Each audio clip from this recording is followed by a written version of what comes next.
Es que se va a iniciar cursos de matrimonios y padres y me están preguntando aquí algunas cosas y ya terminé aquí. Mm,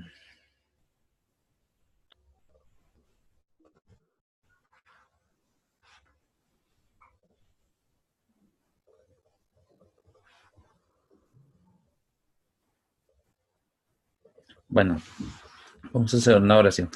Señor, te damos gracias, gracias por esta noche, gracias por este tiempo, gracias por esta oportunidad, por este privilegio, por esta bendición, por tu gracia sobre nuestras vidas, por tu poder sobre nosotros, por tu respaldo en este tiempo.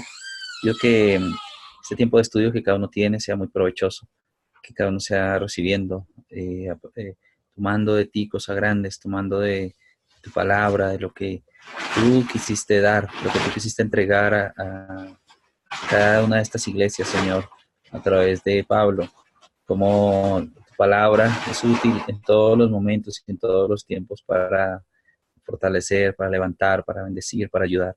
Te doy gracias por el esfuerzo que cada uno muestra y, Señor, como cada uno ha avanzado y sigue avanzando hasta este tiempo. Pido que bendigas a todos y que aún sean añadiéndose los demás a este tiempo. En el nombre de Jesús te damos gracias. Pedimos tu dirección y tu ayuda, tu cobertura sobre todas las áreas. En el nombre de Jesucristo, para la gloria de Dios. Amén y amén. Mm, bueno, inicialmente quiero preguntarles cómo les ha parecido esta materia, este tiempo? ¿Qué dicen?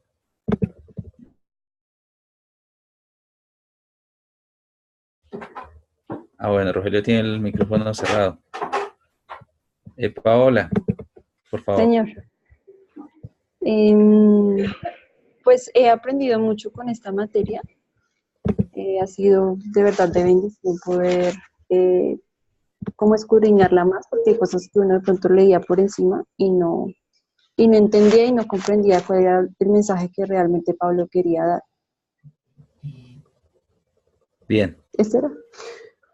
bien, bien. Sí, realmente muchas, o sea, lograr ir al fondo, al contexto de todos los escritos es algo grandioso. Nosotros sabemos que hay un contexto que es el contexto histórico, el contexto que está afuera, lo que está pasando en la, ¿cómo decirlo?, en los alrededores, lo que está pasando en el continente, lo que está pasando en el país, lo que está pasando en el lugar, ¿sí? En medio del cual se dan estos escritos, ¿sí? Ya sabemos que estaba gobernando el Imperio Romano, ya sabemos que por todos esos lados estaba toda la influencia griega también.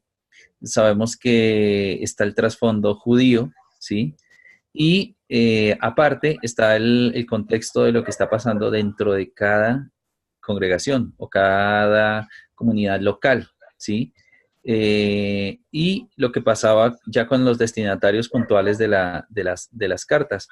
Cuando nosotros entendemos este contexto, nos va a ayudar muchísimo a comprender por qué se dijeron algunas cosas, ¿sí? Cuando tomamos algo literal, nos vamos a confundir muy seguramente, porque, ejemplo, voy a poner un ejemplo, cuando el Señor le dice a Pedro, apártate de mí, Satanás, ¿sí? Si cualquier persona que lo toma a la ligera dice, ¿qué es esto? ¿Por qué le dijo Satanás? ¿Sí? O fácilmente dice, no, el Señor era Satanás mismo, lo que sea. Tenemos que ver el contexto, ¿sí? Era algo que se estaba impidiendo el propósito y cosas así. Hay cosas que vamos a encontrar en esta carta que no el autor, sino el maestro, él las toma literal, ¿sí? Literal, completamente, 100% literal. Y yo me imagino que ustedes ya vieron varias, ¿sí? Y cosas que queda la persona como diciendo, ¿y entonces aquí qué? Entonces me enseñaron mal. Entonces me dijeron cómo no era, ¿sí? Entonces puede haber esto y necesitamos nosotros comprender el contexto en el cual se mueve, ¿sí? Y lo que pasaba al interior de las iglesias, ¿sí? Hay varias cuestiones. Eh, ¿Por qué? Porque el maestro en un momento dado dice que mm, en las congregaciones, ¿sí? Por ejemplo, no se deben usar instrumentos, que todo asunto se debe tratar con 3 testigos. O sea, ¿cómo así? ¿Tengo que dar una consejería con 3 testigos? Es una de las preguntas que está ahí, ¿sí? Para que quede por constancia de todo asunto que se trata con los hermanos, ¿sí? Alguno diría, ay, entonces estamos dando consejería mal. ¿Será que sí? Otro tema, no, el no permitir a las mujeres ejercer ningún tipo de, o estar en un lugar de enseñanza, de enseñar a la comunidad o de transmitir alguna enseñanza a la iglesia. Y otra cosa era si se deben usar o no instrumentos, que él dice tajantemente que no se usan instrumentos, que no se debe usar ningún instrumento musical. Y entonces, ¿qué hacemos? Debería cancelar el Ministerio de Alabanza. Sí, entonces son cosas que uno dice que las lleva literalmente y cierra toda posibilidad, ¿sí? Porque él dice es así y Pablo dijo y está escrito, ¿sí? Pero nosotros tenemos que ver el contexto que hay detrás de eso, ¿sí? Porque no instrumento, listo, que no instrumento, sino que adoremos en espíritu al Señor, sin ninguna cosa ninguna cosa que esté en nuestro, ninguna cosa creada, ninguna cosa hecha, ahí caben lo que son instrumentos y cosas así, ¿sí? Ellos van mucho más allá en otras cosas. ¿Por qué? ¿Por qué? ¿Por qué? ¿Por qué esto? ¿Sí? Ustedes al leer la introducción de la materia, no sé si vieron, sí, esto llegó por el chat, una presentación del maestro. Entonces, si usted ve la hoja de vida del maestro, ¿sí? En la hoja de vida dice el tipo de formación que tiene, de dónde viene, qué, qué estudios tomó, qué ha hecho, ¿sí? A qué tipo de personas ha enseñado. Entonces, cuando usted lee ahí, dice que él es de la iglesia de Cristo, ¿sí? Y la iglesia de Cristo tiene algunas particularidades. Número uno, que no tienen ningún nombre, ellos se llaman la iglesia de Cristo. Y si tú le preguntas a alguien de la iglesia de Cristo, ¿por qué te llamas, por qué tu iglesia se llama la iglesia de Cristo? Y ellos dicen porque somos la única verdadera. ¿Sí? Entonces ahí queda uno como, y entonces nosotros, dice que porque las iglesias se deben llamar iglesia de Cristo. La iglesia verdadera, dicen ellos, se debe llamar la iglesia de Cristo. Claro, él ha traído todas estas cosas personales y de la formación de él y de la línea que lleva su grupo o su denominación y la ha introducido en la enseñanza. Y ahí es donde hay choques, ¿sí? Es como si tú vas a otro lugar y cosas que se hacen en tu congregación las tratas de llevar allá, pues la gente se le va a hacer extraño, ¿sí? Y van a pensar que o que tú estás mal o que ellos están mal. Y ahí es donde se hacen roces y cosas. Entonces ellos no usan instrumentos, ellos no permiten que las personas jóvenes enseñen, ¿sí? Tiene que tener ya cierta madurez, ¿sí? Los pastores son bien mayores. La organización de la iglesia tiene que haber un grupo de ancianos, muchísimas cosas, o sea, y uno pregunta por qué eso, y ellos dicen, es que tenemos la organización verdadera del Nuevo Testamento, ¿sí? En esta organización hay cosas que están en las cartas de Pablo que ellos las van a tomar literalmente. Ve a Creta, establece ancianos en cada ciudad, tienen que hacer esto, tienen que hacer esto, tienen que hacer aquello. Todos los requisitos que ellos tenían ahí están, ¿sí? Entonces, ellos están literales en esto, entonces dejan por fuera a las otras iglesias, a los otros hermanos, ¿sí? Y se puede llegar en un momento dado a menospreciar a otras iglesias o personas, ¿sí? Imagínense cómo puede pensar alguien así, y ustedes lo van a ver a medida que avancen los videos más radicales en cosas, perdón, lo van a ver más radical en cosas, y dando a entender como que las demás iglesias o denominaciones, o el que le pone un nombre a un ministerio o una iglesia o algo así, están errados o son como una secta, ¿sí? Y nosotros sabemos que eso no es así, ¿sí? Mm, dice por ahí que ellos son la única iglesia descendiente de la iglesia verdadera. O sea, la iglesia de Cristo es la única corriente verdadera. Entonces, ¿nosotros qué? ¿Sí? Pero por eso necesitamos nosotros ver el contexto en el cual se dicen las cosas, ¿sí? Bueno, ¿por qué iglesia de Cristo? Que Pablo decía varias veces en Hechos que la iglesia de Cristo, que la iglesia de Cristo que está en su casa, que la iglesia de Cristo, entonces que tiene que ser la iglesia de Cristo. Pero en ninguna parte el Señor Jesucristo dijo que la iglesia hacia el futuro se tenía que llamar la iglesia de Cristo. O vayan y hagan discípulos, reúnanlos en un lugar y pónganles un nombre que se llame la iglesia de Cristo. Tampoco lo dijo, ¿sí? Yo pienso que más bien era una manera de Pablo decir la iglesia de Cristo, o el grupo de creyentes, o lo que fuera, ¿sí? Bueno, eso por un lado.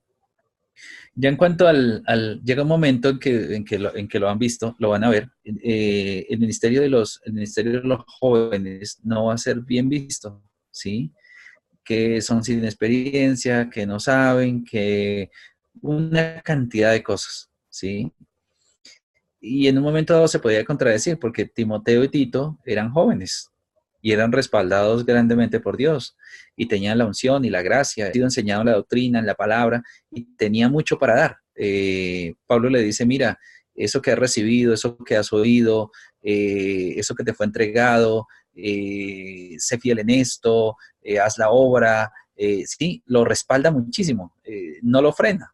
Lo respalda y le dice que siga adelante. Y en un momento dado da a entender como que si él termina o muere o es mártir, que él siga con la obra. O sea, como diciendo, a ninguno tengo el mismo sentir, a ninguno tengo que haga las cosas como yo las hago, a ninguno tengo que tan sinceramente se interese por la obra. Entonces, es un ministerio de una persona joven, ¿sí? Hay, no sé si ellos exactamente, pero hay unas personas que no entregan un pastorado a personas que sean menores de 50 años, ¿sí? No sé si son ellos, pero pues ninguno de nosotros cabríamos ahí. Entonces, pues son ideas, son ideas. En alguna parte leí hace años que Timoteo, cuando empezó a estar al frente de la iglesia de Éfeso, estaba entre los 18 y los 23 años, o sea, era muy joven, ¿sí? Y por eso tenía tantas dificultades y lo menospreciaban, pero pudo sacar a la iglesia adelante, el Señor estaba con él. Otra cosa que está allí y que está en el ambiente es eh, que en, está, por ejemplo, en Éfeso, y eso afecta también a los corintios y a toda esta gente de alrededor, es el templo de Artemisa. El templo de Artemisa que está allí en Éfeso, es el mismo de Diana de los Efesios, ¿sí? Una diosa, esta diosa con muchas características que ellos adoraban.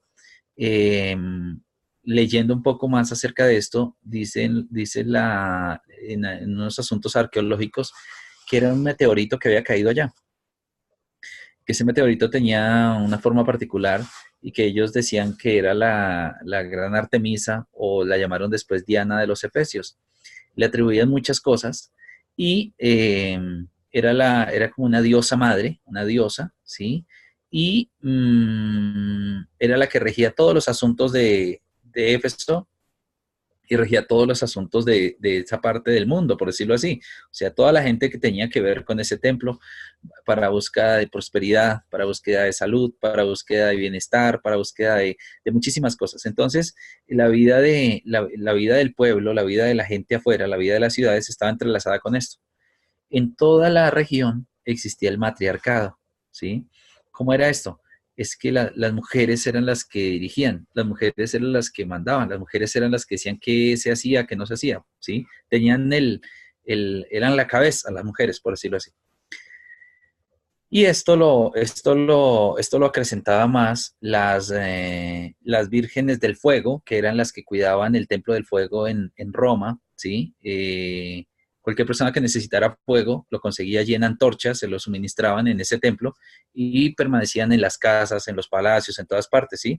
Y vea que son mujeres también las que están allí. Y eso también ayuda a esta jerarquía de las mujeres. Pero Pablo llega a Éfeso, abre la iglesia y cuando la iglesia empieza a crecer, envía ya a Timoteo. Y Timoteo va a ser una persona que va a estar al frente de esta iglesia de Éfeso. Y Éfeso tiene problemas grandísimos porque de afuera O sea, está lo de afuera que quiere entrar a la iglesia también. Y Pablo dice, no, ese orden de afuera no lo vamos a permitir aquí. Acordémonos que los romanos pensaban que los cristianos eran, los llamaron niveladores de la sociedad. ¿Por qué? Porque ellos decían, dentro de la iglesia no hay castas, dentro de la iglesia eh, no hay familias o castas o lo que sea, ¿sí? Ricos y pobres, amos y esclavos, nada de eso. Pablo dice, en la iglesia no vamos a tener ninguna cosa de esas. Entonces, ¿qué sucede con ellos? Por ejemplo, alguien era un esclavo y llevaba congregándose, congregándose, congregándose y podía llegar a ser un líder muy grande dentro de la congregación. Y al tiempo se podía convertir su amo. Y perfectamente en la iglesia, el amo era la oveja. Y el que era esclavo, el que era sirviente, era un líder, un pastor. ¿Sí? Y los romanos decían, no, no, no, no, no, no.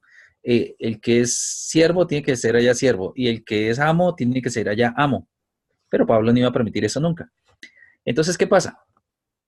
La iglesia, en la iglesia de Éfeso pasaba algo, y es que las mujeres se habían tomado el vocerío, el mando, el poder, y ponían la iglesia al revés cuando querían, ¿sí? Timoteo decía, bueno, vamos a pintar de blanco, y la mujer decía, no, ¿y pues usted por qué viene a imponernos? Y se ponían la iglesia al revés, ¿sí? La dividían, ponían a la gente a murmurar, lo que fuera. Y por eso es que Pablo, este tema más adelante lo van a escuchar más en otro momento y es algo, surge una pregunta, porque Pablo dice no, y entonces la mujer le prohíbo que hable en la congregación y que ejerza autoridad sobre el varón. Y si quiere hablar o si quiere preguntar, pregúntele a su esposo en la casa. Así dice. Y es durísimo, ¿sí? Pero ellos se lo toman entonces que la mujer no debe enseñar, que la mujer no debe predicar, que la mujer en silencio, que la mujer, ¿sí? Como sometida, pero de una manera que no es sana. Entonces, Pablo dice, por eso no les permito que hablen, ¿sí? Imagínese, Timoteo, un jovencito llega ya a establecer el orden de Dios en la congregación y ellas le dicen, no, ¿usted qué viene a decirnos? Además, usted es un jovencito, perfectamente sería nuestro hijo, posiblemente le decían. Y él pues está ahí haciendo las cosas, difícil, pero Pablo le dice, enséñeles, que no lo menosprecien, que no lo tengan en poco, ¿sí? Sé ejemplo en todo, ¿sí? Y el Señor va a estar con usted, le decía. Entonces miren ustedes cómo las cosas de afuera, cómo el contexto de afuera afectaba a las congregaciones, ¿sí?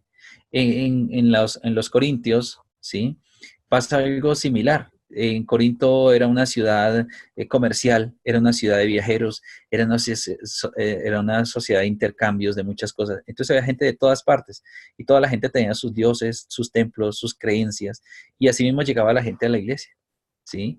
Llegaba gente con varias esposas, llegaba gente que ya se han divorciado, llevaba gente, o sea, de todos los casos posibles tenían en Corinto, ¿sí? Tenían unas mezclas impresionantes, ¿sí? Aparte de eso estaban los religiosos judíos que también se congregaban. Entonces, imagínense ustedes, por un lado, unos eran súper libertinos, por otro lado, otros súper consagrados, entre comillas, y todos los nuevos que estaban llegando gentiles en medio y dar una palabra para todos y que todos recibieran y que todos crecieran, era muy complicado, ¿sí? Entonces, por un lado podía ser tildado el mensaje de religioso, por otro lado podía ser tildado el mensaje de muy suave, por otro lado tendía a solo a los gentiles y descuidar a los judíos, ¿sí? Entonces, no era fácil manejar estas iglesias. Entonces, hay casos terribles en los que, por ejemplo, otra de las preguntas ustedes decían, bueno, Pablo había discipulado varias personas y un día dice, no, esta persona ¿cómo es que dice? Algo así como que naufragaron en la fe, como que se están, pero de para atrás con toda, eran siendo creyentes, siendo testimonios, siendo antes que gente que sirvió y todo, ahora echaron de para atrás y dice que se los entregó a Satanás, ¿sí? Entonces, hay más que todo en los grupos ultra pentecostales, esto de entregar a alguien a Satanás, entregar a un hijo, entregarle al esposo, a la esposa, al que sea, al que ya le cayó mal o al que le hizo algo terrible, entregárselo a Satanás. Y dicen así que se lo entrego a Satanás, ¿sí? Como una venganza o algo así. Pero el contexto da a entender algo, que Pablo dice, esos que fueron sus hijos espirituales, esos por los que él luchó tanto, esos que él enseñó desde el principio y que los formó y que los educó y que los adoctrinó y que les puso fundamentos y que les enseñó la verdad y que les enseñó la doctrina, un día que se desvían, él tenía autoridad espiritual sobre ellos y se los entrega a Satanás. ¿Cómo así? ¿Cómo se los entrega? ¿Cómo es? Sí.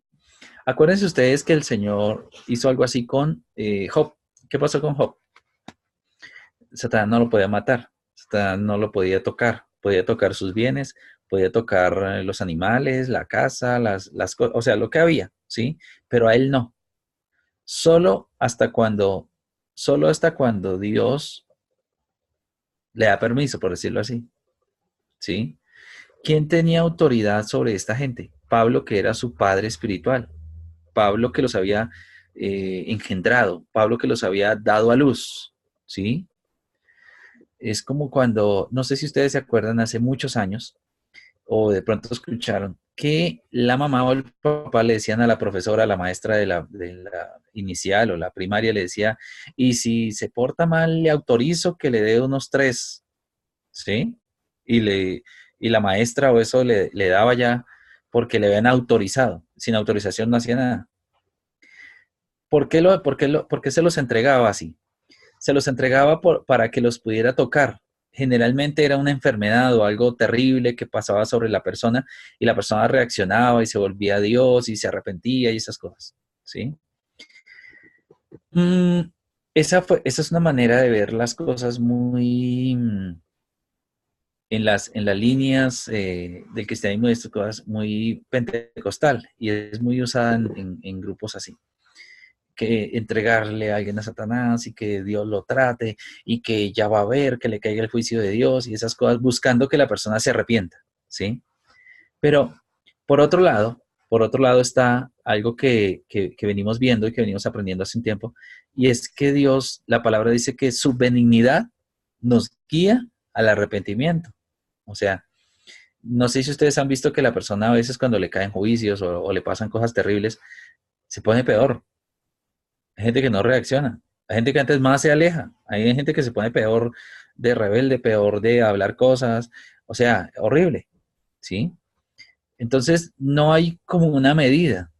Y no es que Pablo estuviera todos los días diciendo, uy, este ya me hizo algo mal, o este me hizo algo terrible en la congregación, se lo entrego, y este también se lo entrego, y este se me va para el infierno. No, él más bien está buscando siempre restaurar, siempre arreglar, siempre ayudar, siempre sanar, siempre hacer las cosas, siempre hacer las cosas para buscando que la persona reaccione y no tener que llegar a un caso de esos, ¿sí? Es un caso como extremo y solo una vez lo nombra, ¿sí? Hay algo más y, bueno, es el lugar donde nosotros, eh, el lugar donde nosotros estamos, ¿sí? ¿En qué lugar estamos nosotros? Estamos sentados en los lugares celestiales juntamente con Cristo Jesús. ¿Mm? ¿Qué significa esto? Pues, ¿en qué lugar entonces quedan los ángeles? Hay una pregunta. ¿Dónde quedan los ángeles? Los ángeles superiores al hombre, inferiores al hombre, ¿qué cosas? Pues, viendo algunas escrituras, nos da a entender que vamos a estar en un lugar privilegiado eh, más que los ángeles. Es que no es fácil explicarlo. No que valgamos más o que seamos más o algo así, sino en un lugar privilegiado. ¿Qué es lo que nos hace diferentes realmente? Que la sangre de Cristo se derramó por nosotros. O sea, ese precio que ahora tenemos, que valemos la sangre de Cristo. No que inicialmente seamos almas inmaculadas y que nunca pasó algo malo en los pensamientos ni en nada, como los ángeles. No. No es por eso, es que es lo que el Señor logró por nosotros, ¿sí? Vamos a estar sentados en tronos, ¿sí? Entonces, eso de estar sentados en los lugares celestiales es grande, ¿sí? Vamos a comparecer delante del Señor y vamos a salir inocentes, ¿sí? Porque se abrirán todos los libros y estará esa anotación allí al día que dirá, más ellos fueron limpiados, fueron emblanquecidos por la sangre del Cordero, y está ese sello, pues esa justificación ahí, vamos a salir airosos, ¿sí? Em, pues esto nos llena de un gran gozo, pero también es una gran responsabilidad porque vamos a estar, el vivir ahora es que no es saberlo, ¿sí? Uno puede saberlo y es que yo estoy en los lugares celestiales y con Cristo Jesús y soy más que vencedor y estas cosas, eso se ve en la vida cotidiana, eso se ve en la vida diaria, eso se ve en el carácter, eso se ve en la manera de llevar la vida, de hacer las cosas, ¿sí? No es solamente saberlo, hay mucha gente que lo dice. Hay gente que dice, uy, cuidado, no se ponga contra mí porque yo estoy con Dios y yo estoy en los lugares celestiales y fuera Satanás. No, pues eso no es solo saberlo, ¿sí? A veces no se necesita decir nada de eso, sino que si la persona está viviendo una vida de acuerdo a la palabra, a la voluntad de Dios, el enemigo huye sin ni siquiera tener que decirle que se vaya. Ahí no puede estar porque donde hay luz no pueden estar las tinieblas. Entonces, sí estamos en esos lugares, ¿sí? eh, Estaremos ahí. ¿Mm? Alguien decía, bueno, ¿y el infierno qué? El infierno del que se habla ahí, ¿por qué se habla del infierno? La escritura dice que cuando el anticristo sea juzgado, cuando el anticristo sea derrotado, dice que será lanzado al lago de fuego el anticristo y el falso profeta. ¿Sí? Eh, entonces, ¿desde cuándo existe el infierno? ¿Sí? No podemos ponerle una fecha. ¿Cuándo se inaugurará? Es posible que se inaugure ese día recién, el día que se ha lanzado el anticristo y el falso profeta al infierno, ¿sí? Y entonces la gente que ve, tiene sueños del infierno. Y entonces la gente que vio una visión y que estaba por allá en un ayuno y que vio el infierno y que vio allá a Michael Jackson y a no sé quién, que los vio en el infierno, y entonces eso, hermano, ¿qué? ¿Sí? Y entonces, ¿qué pasa con todo eso?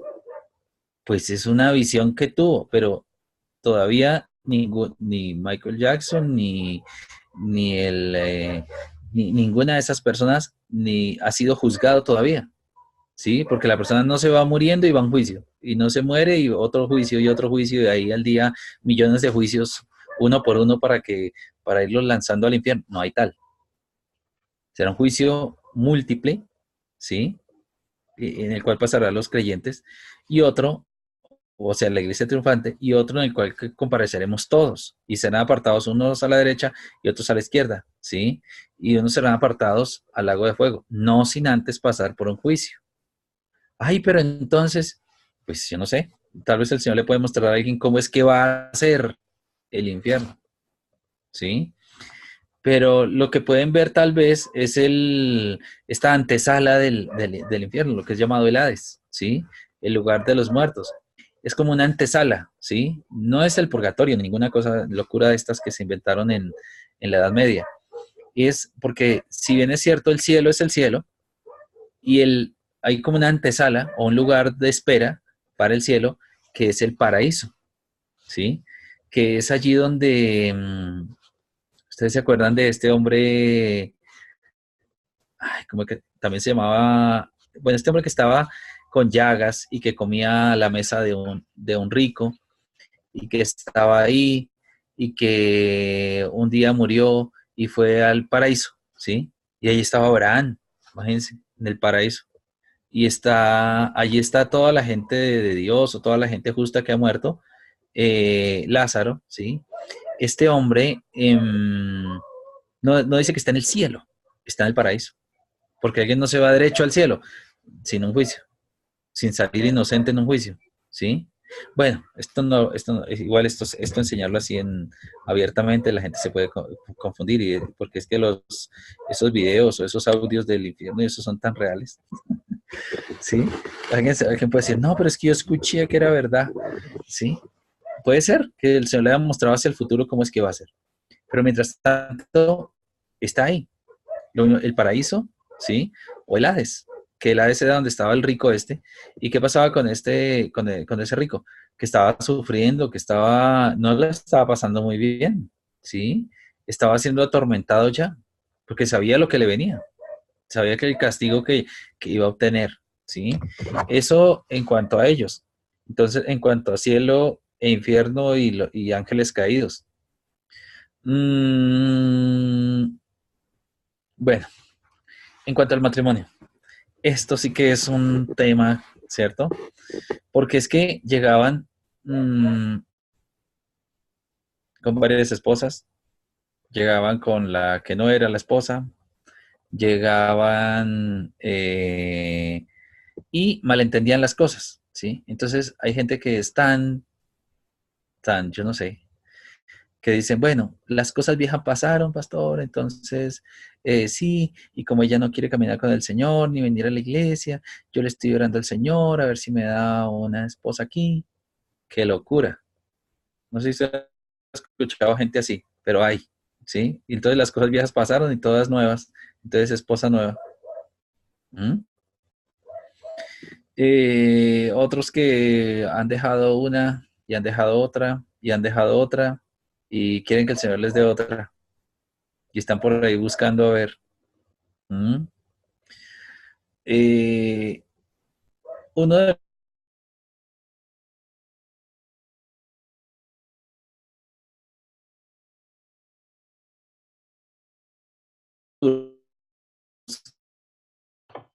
Pastor, los cayó tu cuales señal. Pablo Pablo, Pastor Juan Pablo, un momento, por favor. es que una persona, lo peor, ¿cómo se dice? Y Camila, Ya regresaste, Pastor. Es que creo que estaba fallando tu plataforma. Estabas, en el mío estabas pausado. sí, no, aquí estaba corriendo bien, normal. Ok. Bien. Entonces, noten ustedes los trasfondos, ¿sí? Y otra cosa era que la gente en ese tiempo no se casaban, ¿sí? Por ejemplo, los romanos y esta gente no se casaban. O sea, el matrimonio solamente lo practicaban en algunos grupos, ¿sí? Y era más como algo público de que vivían juntos, pero no era como un matrimonio como tal, ¿sí? Los únicos que sí se casaban y que luchaban por el matrimonio y la familia y todo esto eran los judíos, ¿sí? Y tratar de enseñar a los gentiles que ya no vivieran así, sino que se casaran, ¿sí? Y que fueran fieles y que lucharan por su hogar y su matrimonio, esto era duro, duro, porque es que la gente tenía problemas y ya, abandonaban a la esposa y conseguían a otra mujer y entonces tampoco, y conseguían a otra y a otra y a otra. Impresionante.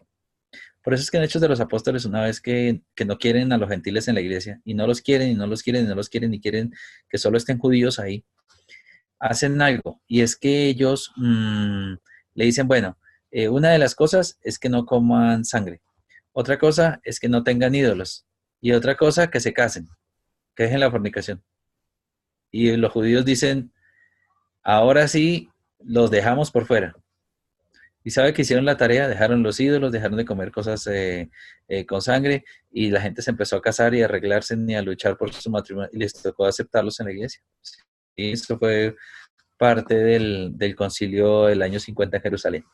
Pero entonces, rastros de estas cosas va a tener Pablo en las congregaciones, ¿sí? Entonces, bueno, nosotros todos sabemos que una pareja sí se puede sanar, que un matrimonio sí se puede arreglar, que estén pasando lo que estén pasando se puede arreglar, que a veces las cosas son falta de perdón, y que la gente si se perdona puede seguir adelante con su matrimonio, ¿sí? Hay que buscar que se sanen, hay que buscar que se arreglen, hay que buscar, hay que ver qué pasa en las familias, qué pasa en los padres, en los abuelos, qué cosas generacionales, qué costumbres traen, ¿sí? A veces esas costumbres del divorcio están desde los abuelos divorciados, los padres divorciados, los tíos divorciados, y esa persona hasta que se divorcia, pues ahí hay que luchar contra cosas que están en el ambiente, cosas que están afuera. ¿En qué contexto viene la persona? ¿Sí? Em, bueno, en todos los lugares, así como allí, en estas cartas, Pablo trata asuntos puntuales. Imagínense lo difícil que era tratar estos asuntos desde la distancia, no poder estar ahí, ¿sí? Ustedes que están al frente de una obra, al frente de un ministerio, que están viendo a las personas cada semana, tienen mucho a favor, o sea, pueden intervenir, aconsejar, ayudar, lo que sea. Pablo enviaba unas instrucciones y los que estaban a cargo tenían que ver cómo las interpretaban, cómo las aplicaban, ¿sí? Muchas las entendieron mal, ¿sí? Como el caso de esta persona que estaba viviendo con su madrastra, ¿sí?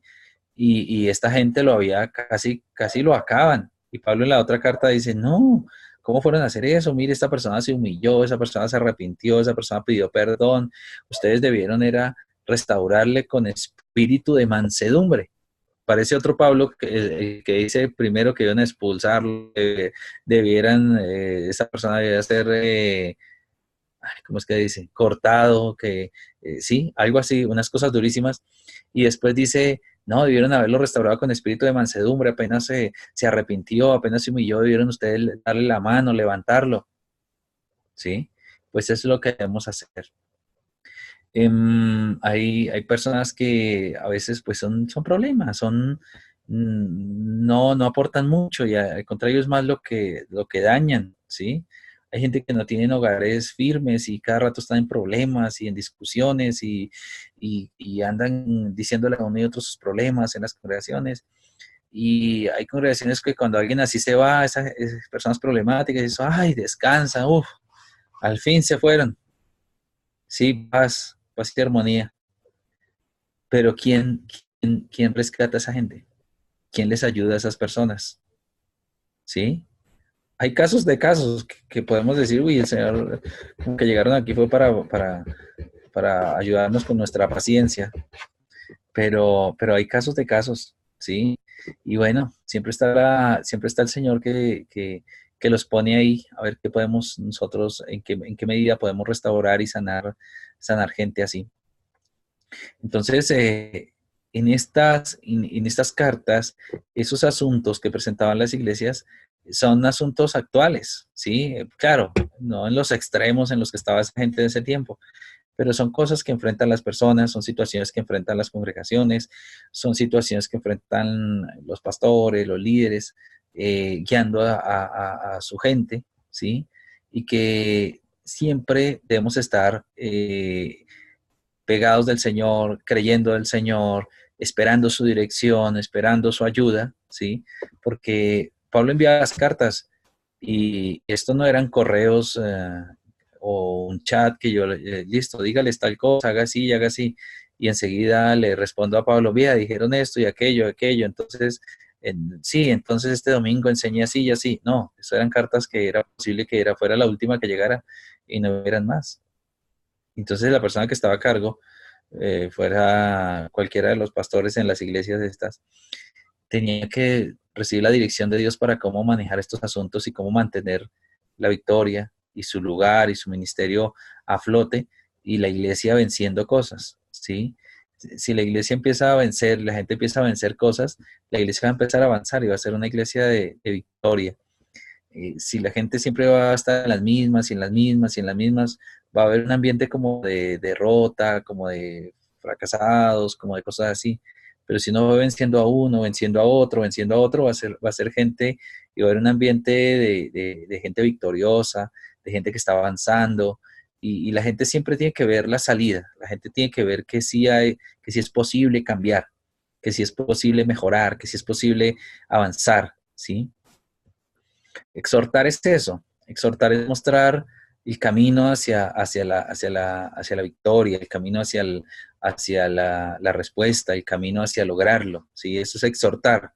En un tiempo se malinterpretaba exhortar, y exhortar era como humillar, ¿sí? Maltratar, denigrar de una persona, humillarlo, ¿sí?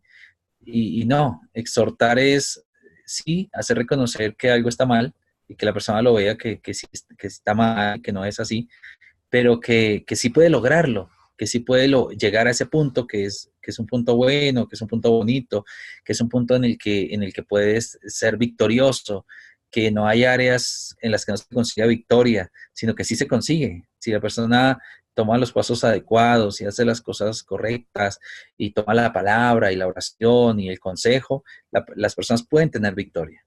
Entonces, vemos que Pablo no se da por vencido en ninguna de estas situaciones. Está animando, está animando, está animando. Les dice, ustedes son santos, ustedes son hijos de Dios, ustedes son la iglesia escogida por el Señor, ustedes son la iglesia de Cristo. ¿Sí? Note que les da estos nombres así, y eran muy imperfectos en lo que uno lee. Pero decirles de esta manera y todo, era decirles sí, sí valen, sí son, sí pueden, sí lo van a lograr. Estamos en un proceso, pero ya somos suyos, ya somos su pueblo, somos su iglesia y estamos siendo transformados. Es así lo que Pablo enseña a esta gente. Hoy la tenemos más fácil, en cierta manera.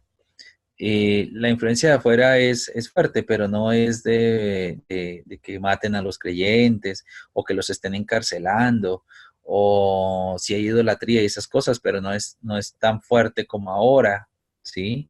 La gente no está obligada a la idolatría o como en ese tiempo, ¿sí? El que no estaba en la idolatría podía ser muerto y cosas así. ¿Mm? Hoy es más bien visto el matrimonio, la familia, muchas cosas. Entonces hay un terreno que se ha ganado muchísimo. Entonces, sí se puede conducir a las personas a la verdad, a la palabra y al buen testimonio.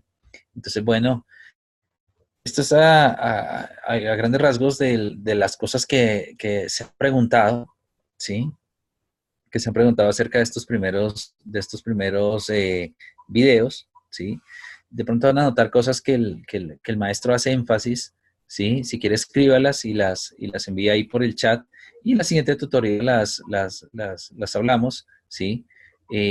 Más exactamente sobre el Ministerio de la Mujer, sí o no, sobre los instrumentos, sí o no, sobre el nombre de las congregaciones, sobre la edad para servir, sobre la participación del creyente en las cosas de la comunidad, de gobierno, de organización, bueno, ya cosas así, que eran muy puntuales.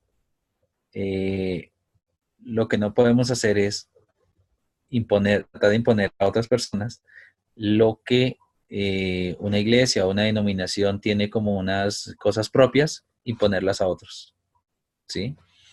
Entonces, bueno, tenemos que ver que esto es muy diverso, que la iglesia está en todas partes y todos no pensamos de la misma manera.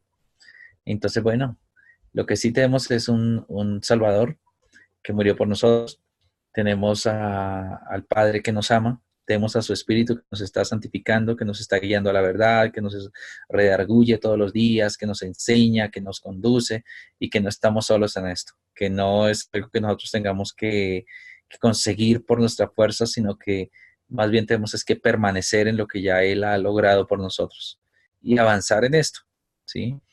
Entonces, bueno, les deseo lo mejor y que puedan seguir aprendiendo, recibiendo. Sin duda, el maestro es muy conocedor, enseña cosa por cosa, ¿sí? Y esto es muy bueno, que lo que tiene, es muy claro en cosas. El video es antiguo, pero se entiende muy bien. Entonces, ánimo y adelante. Gracias, pastor. Dios le bendiga. Pastor, fue un poco Amén. gracias. Gracias. El Señor les bendiga. Cualquier cosa ahí por el chat. Gracias a pastor Rogelio, la pastora Mila y a Paola por conectarse. Entonces, vamos a darles un incentivo para el examen final. Bueno, Gracias. que estén muy bien. El Señor les bendiga poderosamente. Gracias, Carlos. Dios les bendiga. Saludos. Dios Amén. los bendiga, muchas gracias. Amén.